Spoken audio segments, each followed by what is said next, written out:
Okay, here's the deal. If you're going to make a career switch, it is up to you, the job seeker, to do the rebranding so that a hiring manager can see you in a new way.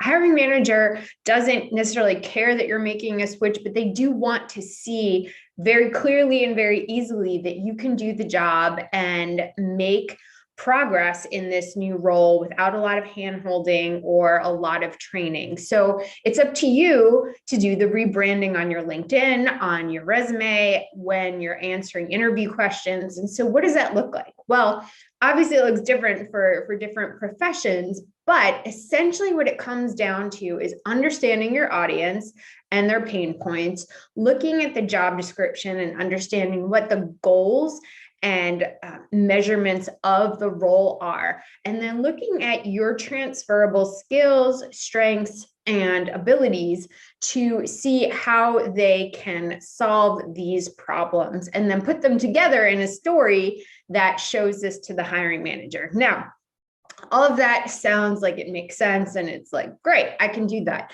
But when you start to do it for yourself, it can become pretty difficult because our identity is so intertwined with our career and our title and our company and our function that it really gets hard to start stripping out certain things and looking at what's most relevant. We as individuals and humans want to say, well, this was my most impressive experience. This is what I'm most comfortable doing. This is where I really excel. And I want to keep this front and center, when in fact, that's not the area that's going to be most relevant for your next job search. So if that's the thing that shows up first, the hiring manager may just ignore you because you are clearly not a match for what they're looking for. So I think first and foremost, you really need to be comfortable stripping your identity off of the resume or your LinkedIn in terms of acronyms and functional industry terms,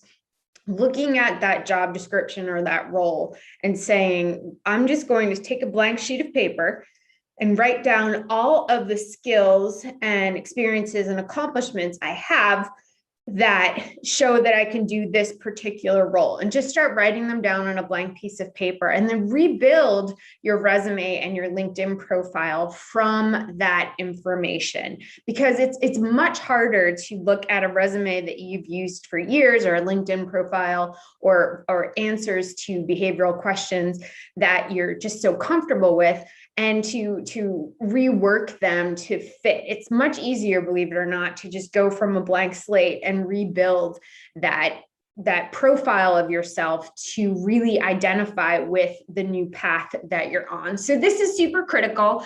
And a lot of people make the mistake of maybe just adding a few things. And so they feel like, well, yes, I have some of these skills, but I also have all of these other skills. And the hiring manager is just going to see that I'm so versatile, and they're going to look at my resume and jump out on that. And it's not true. Unfortunately, it really needs to grab their attention from the get-go. So you want to keep your resume and your LinkedIn and your answers really relevant. And I call this match first, stand out second. So you want all of that stuff that you have in your background that really aligns with being able to solve those problems for the hiring manager to be front and center.